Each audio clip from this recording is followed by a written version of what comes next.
చంద్రబాబు అమరావతి పేరుతో లక్షల కోట్లు దోచుకుంటున్నారని ఆరోపించారు మాజీ ఎమ్మెల్యే రాచమల్లు శివప్రసాద్ రెడ్డి. భావితరాల వారికి పేదరికాన్ని మిగులుస్తున్నారని ఫైర్ అయ్యారు. బంగారం పండించే భూములను రైతుల నుంచి దుర్మార్గంగా లాక్కున్నారని మండిపడ్డారు. 1,00,000 ఎకరాల్లో దేవతల రాజధాని నిర్మిస్తారని చెప్పిన చంద్రబాబు విపరీతంగా అప్పులు చేస్తున్నారని ఆగ్రహాన్ని వ్యక్తం చేశారు. రాజధాని నిర్మాణానికి 2 లక్షల కోట్లు ఖర్చవుతుందని, రాజధాని పూర్తి కావాలంటే 200 ఏళ్లు పడుతుందన్నారు రాచమల్లు శివప్రసాద్ రెడ్డి.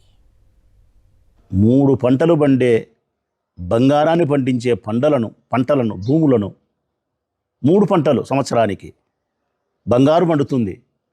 అట్లాంటి బంగారు పండించే రైతుల దగ్గర నుంచి దుర్మార్గంగా 50,000 ఎకరాలను రాజధాని నిర్మాణం కోసం తీసుకునే ఈ పెద్ద మనిషి 14లో, ప్రజెంట్ 26 సంవత్సరం, 12 సంవత్సరాలు గడిచింది. రాజధాని నిర్మాణం ఏమైనా పూర్తి అయిందే? రాజధాని నిర్మాణం పూర్తి కాకపోయినా పర్వాలే, అందుకు సంబంధించిన ఆనవాళ్ళు ఏమైనా కనిపిస్తానాయా అని అడుగుతున్నా నేను. ఆనవాళ్ళు, ఇది మా రాజధాని అని చెప్పడానికి కావాల్సిన ఆనవాళ్ళు ఏమైనా కనిపిస్తానాయా అని అడుగుతున్నా నేను. ఆనవాళ్ళు కూడా లేవు. 12 సంవత్సరాల తర్వాత మన రాజధాని చూస్తే ఏముందంటే, వర్షం పెద్దగా పడితే ఎగువ నుంచి వచ్చే నీళ్లు నిలబడితే నీళ్లను తోడుకుండే కార్యక్రమం కనిపిస్తుంది. కోట్ల రూపాయలు ఖర్చు పెట్టి మోటార్లు పెట్టి నీళ్లను తోడుకుంటున్నాం. ఇంకా ఏం కనిపిస్తుందంటే కంప చెట్లు కొట్టేసుకుంటున్నాం. ఇప్పటికీ ఇది సాలదని చెప్పి మన ముఖ్యమంత్రి గారు మళ్ళీ ఇప్పుడు 2 సంవత్సరాల కిందట ముఖ్యమంత్రి అయిన తర్వాత లేదు 50,000 ఎకరాలలో రాజధాని నిర్మాణం సరిపోదు, 1,00,000 ఎకరాలలో మీకోసం దేవతల రాజధాని నిర్మించబోతానా అని చెప్పినాడు. ముక్కులు వేలేసుకున్నాం మనందరం. 1,00,000 ఎకరాలలో ఏం కడతారు? ఎట్లుంటుంది ఆ రాజధాని? ఇది ఆచరణకు సాధ్యమేనా అని చెప్పి మేధావుల దగ్గర నుంచి మాలాంటి మిడిమిడి జ్ఞానం కలిగిన వాళ్ళ వరకు,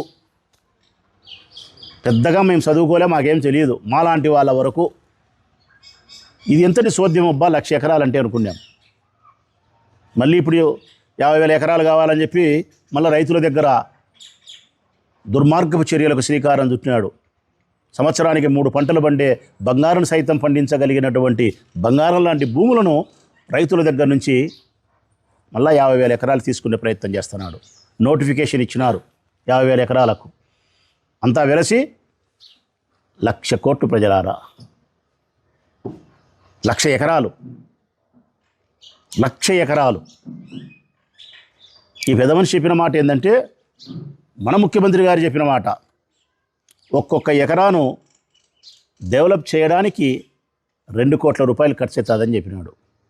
రోడ్లు, కాలువలు, విద్యుత్ దీపాలు తదితర మౌలికమైనటువంటి వసతులను ఏర్పాటు చేయడానికి 1 ఎకరాకు 2 కోట్ల రూపాయలు ఖర్చు అవుతుందని చెప్పినాడు. మరి వారు చెప్పిన మాటల ప్రకారం ఎకరాకు 2 కోట్ల రూపాయలు అయితే రాజధాని నిర్మాణానికి కావలసిన 1,00,000 ఎకరాలకు 1,00,000 ఎకరాలు ఇంటూ 2 కోట్ల రూపాయలు ఈజ్ ఈక్వల్ 2 లక్షల కోట్లు. మా 5 సంవత్సరాలు తీసేస్తే నీకు 7 సంవత్సరాలు దక్కింది. ఇప్పటికి 14 నుంచి 19 వరకు 5 సంవత్సరాలు, ఇప్పుడు 24 నుంచి 26 వరకు 2 సంవత్సరాలు, 7 సంవత్సరాలు అయింది మీరు పరిపాలన చేయబట్టి. రాజధాని నిర్మించాలనే సంకల్పం, మీరు ప్రయత్నానికి సిద్ధపడి సంకల్పం తీసుకొని 7 సంవత్సరాలు అయింది. మరి ఈ 7 సంవత్సరాల కాలంలో 2 లక్షల కోట్ల రూపాయలు ఖర్చు పెట్టాల్సిన రాజధానికి మీరు ఎంత ఖర్చు పెట్టినారు అనే విషయం ప్రజలకు చెప్పాల్సి వస్తే 8,000 కోట్లు ఖర్చు పెట్టినాడు ప్రజలారా. 200 సంవత్సరాలు పడుతుంది మన రాజధాని. ఏ విధంగా? 100 సంవత్సరాలకు ఆయన మరణించి, నారా చంద్రబాబు నాయుడు గారు 100 సంవత్సరాలకు మరణించి మళ్ళీ మన కోసం అవతరిస్తాడు. కేవలం మీకోసమే అవతరిస్తాడు. ఈ రాష్ట్ర ప్రజలను ఉద్ధరించడం కోసం మీకోసం మళ్ళీ పుడతాడు. ఈ రాష్ట్రంలోనే పుడతాడు, మళ్ళీ ముఖ్యమంత్రి అవుతాడు, మళ్ళీ 100 సంవత్సరాలు బతుకుతాడు, రాజధాని నిర్మాణాన్ని పూర్తి చేస్తాడు.